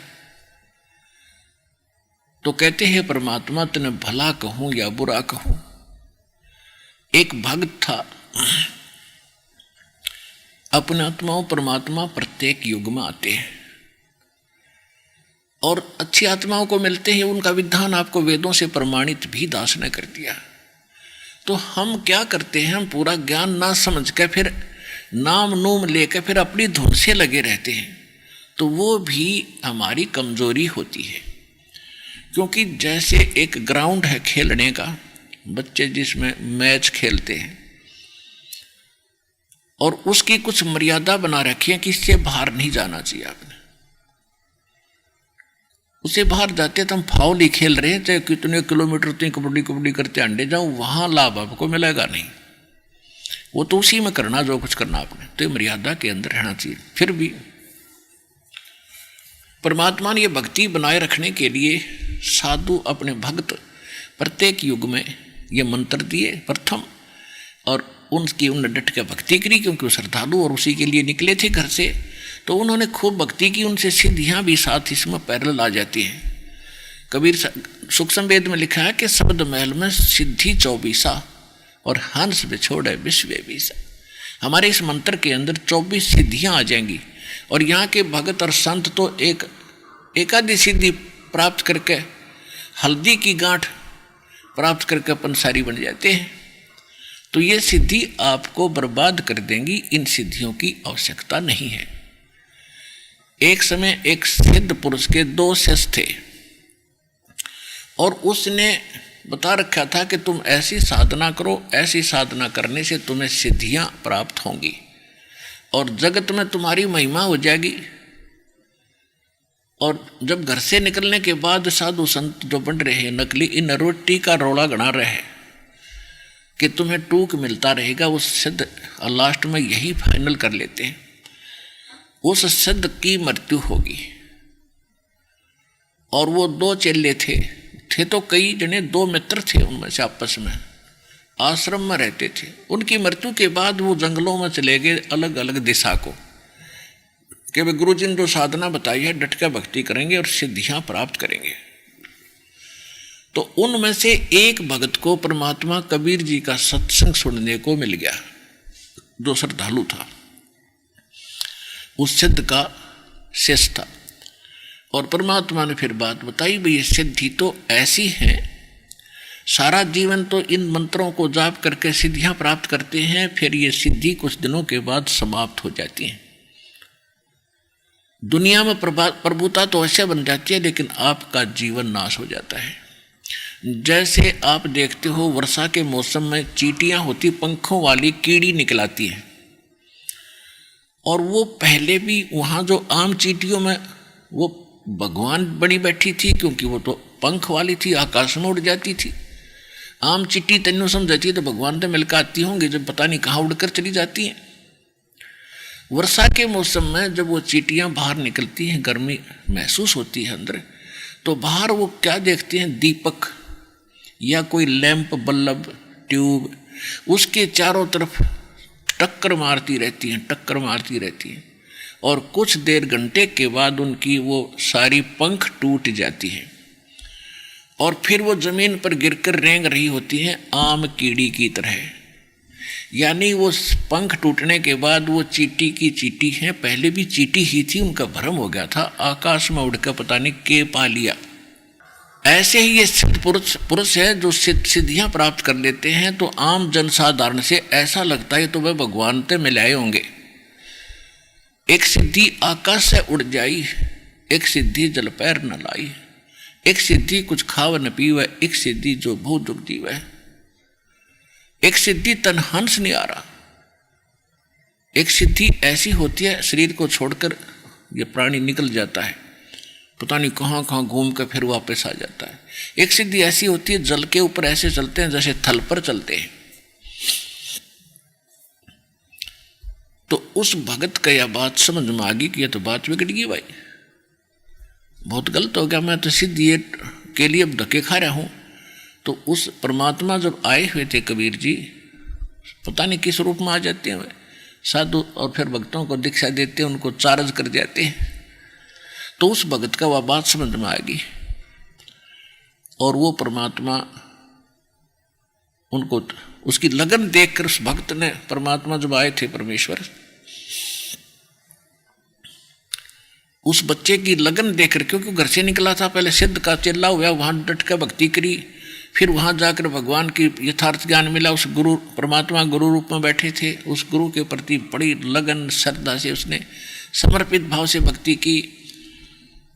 तो उस गुरु ने उस सिद्ध के शिष्य को आदेश दे दिया कि बेटा तू दीक्षा दिया करिए, अब कल के बाद मैं नहीं रहूंगा संसार में।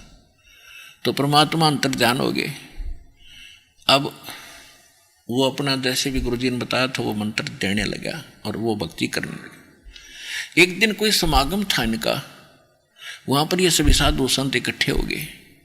उधर से वो दो उसका जो चेला था और ना उसका साथी था, उस सिद्ध पुरुष का चेला जो सिद्धियों के लिए निकला था और ये भी सिद्धियों के लिए निकला था, ये दोनों इकट्ठे हो गए 12 वर्ष के बाद।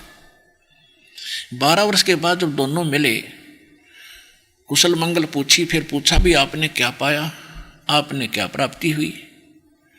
तो जो परमात्मा कबीर जी का शिष्य हो गया था वो कहने लगा भी मैंने तो सब कुछ पा लिया। तो दूसरा चेला जो उसका साथी था सिद्ध का चेला, वो कहने लगा कोई करामात दिखा कि नहीं। साधु करामात नहीं दिखाते, और वो साधु निधि से करामात ना हो, यानी साधु चमत्कार नहीं दिखाते, परमात्मा का विधान है। और वो संत भी नहीं जिससे कोई चमत्कार ना हो। एक तो चमत्कार दिखाना ये होता जा तेरा न्यू हो जाएगा, तेरा नाश हो जाएगा, साधु नहीं ऐसा कहेंगे। और वो संत ने जिससे चमत्कार ना हो, आप यहां देख रहे हो कितने चमत्कार होते हैं। दास नहीं कहता कि तेरा न्यू भगवान करेगा भाई, और सब कुछ हो रहा है, और वो चमत्कार दिखाते हैं बकवाद करके। तो कहने लगा भी नहीं, साधु चमत्कार नहीं दिखा करते। तो कहने लगा तैने क्या किया भाई, 12 वर्ष में कोई बात है, मैंने तो बहुत कुछ पा लिया। तो परमात्मा का कबीर जी का शिष्य हुआ था, उसने पूछा भाई क्या पाया आपने, बताइए। क्या दिखाऊं? अगर देखा, जिस दरिया के किनारे वो बैठे थे उस दरिया के ऊपर वो ऐसे चला गया जैसे थल पर जाते हैं, और जाके वापस आ गया। कहने लगा देखा देखा मैंने क्या कमाई कर ली। और बोला खा कमाई कर ली 12 वर्ष में, 2 अन्य कमाई करी इतने। एक अन्य में किश्ती वाला परली साइड में छोड़ दिए, एक अन्य में उल्टा लिया हुआ है। 12 साल में 2 अन्य की कमाई करी इतने, जीवन नाश कर लिया। बोले अब एकदम वो सहम गया कि यह बात भी सच्ची है, किश्ती में बैठ के जा सके आदमी, क्या इससे तो कला टूट गया। तो वो बैठ गया उसके पास, फिर भाई बात क्या है और क्या करना चाहिए। कहने लगा भाई ऐसे ऐसे उसने सारा ज्ञान सुनाया। वो रोने लग गया, कहने लगा भाई मैंने तो जीवन नाश कर दिया। और वो कौन है वो संत जिसने आपको ऐसा ज्ञान दिया, वह मुझे भी बता, मैं भी उसका शिष्य बनूं। फिर वो भगत रोने लग गया, परमात्मा का जो शिष्य बना था। तो सिद्ध के शिष्य ने पूछा आप क्यों रोए? कि मैं इसलिए रोया कि जो यदि मैं आपको जिससे नाम दिलाना था वो संत नहीं रहे, अब चले गए अचानक। तो वो इतना तो उनको ज्ञान होता है कि संत जाने से पहले कोई ना कोई व्यवस्था करके जाते हैं। उन्होंने किसी को आदेश दिया होगा दीक्षा देने का, मैं उससे ले लूंगा। कि जिसको उन्होंने आदेश दिया उसे तो दीक्षा नहीं ले, क्योंकि कारण क्या था कि जो सिद्ध के वो शिष्य थे दोनों, इनमें जूनियरिटी सीनियरिटी बहुत दिन तो चल रही है। वो पहले शिष्य बना था जो 12 वर्ष डले हो गए, सिद्धि सीखी थी, और जो परमात्मा का भगत बना वो बाद में उस सिद्ध का शिष्य बना था, वो सीनियर था उससे, और वो भगत जो परमात्मा का बना वो जूनियर था। तो ये जूनियर सीनियर की बीमारी और आग लग रही सब जगह। तो कहने लगा भाई जिसको वो आदेश दे गए ना, आप उससे दीक्षा नहीं ले सकते। तो सिद्ध के चेले ने कहा भाई ऐसी कौन सी बात है, क्यों ना लूंगा, मैं नाम लूंगा, अपना कल्याण करवाना मैंने। तो उसने बताया कि भाई इस दास को आदेश करके गए हैं वो नाम देने का, और तू मेरे से सीनियर है, ये तेरी नाड़ मुड़े को नहीं, और नाड़ मुड़े बिना यू काम चले नहीं, तेरी गर्दन नहीं मुड़े। ने बोला यह कैसे कह दिया आपने? अरे इससे बढ़िया और क्या बात होगी। दोनों मित्र, आज तो आप मेरे गुरु में आपका चेला, आज से आपका दास आपका चेला है, और चरणों में माथा टेक दिया, कल्याण नाम दे मुझे।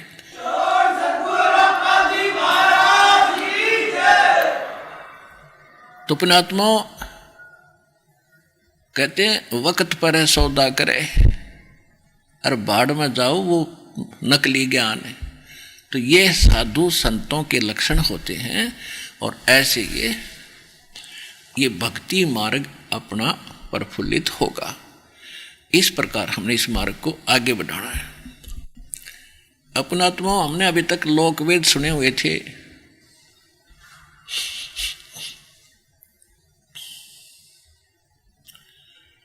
और परमात्मा की महिमा से हम परिचित नहीं थे,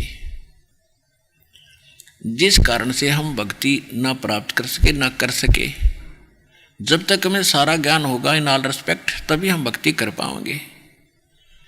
धर्मदास जी को परमात्मा मिले थे और फिर परमात्मा से परिचित होने के बाद वो उनके प्रति कितने समर्पित हुए थे। धन धन सतगुरु सत कबीर भगत की पीड़ मिटाने वाले। धन धन सतगुरु सत कबीर भगत की पीड़ मिटाने वाले, भक्त की पीड़ मिटाने वाले, भक्त की पीड़ मिटाने वाले। धन धन तो कबीर भगत की पीड़ मिटाने वाले। रहे नल नील यतन कर हार, तब सतगुरु से करी पुकार। रहे नल नील यतन कर हार, तब सतगुरु से करी पुकार। जा सतरे खालखी अपार सिंधु पे सिला तिराने वाले। जा सतरे खोल की अपार सिंधु पे सिला तिराने वाले। धन धन सतगुरु सत कबीर भगत की पीड़ मिटाने वाले।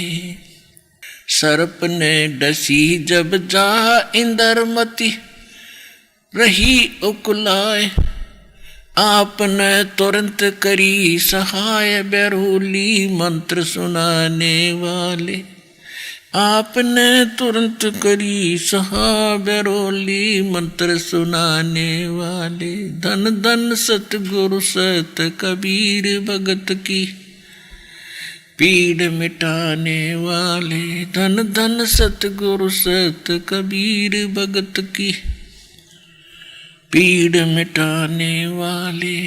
दामोदर सेठ के हों थे अकाज, अर्ज करी डूबता देख जहाज। दामोदर सेठ के हों थे अकाज, अर्ज करी डूबता देख जहाज। लाज मेरी रखियो गरीब नवाज, समुद्र से पार लंघाने वाले। लाज मेरी रखियो गरीब नवाज, समुद्र से पार लंघाने वाले। धन धन सतगुरु सत कबीर, धन धन सतगुरु सत कबीर भगत की पीर मिटाने वाले। कह कर जोड़ दीन धर्मदास दरस दे, पूर्ण करियो आस। कह दीन धर्मदास दरस दे, पूर्ण करियो आस। मेटियो जन्म मरण की तरास, सत पद प्राप्त कराने वाले। मेटियो जन्म मरण की तरास, सत पद प्राप्त कराने वाले। धन धन सतगुरु सत कबीर भगत की पीड़ मिटाने वाले। साथ साहेब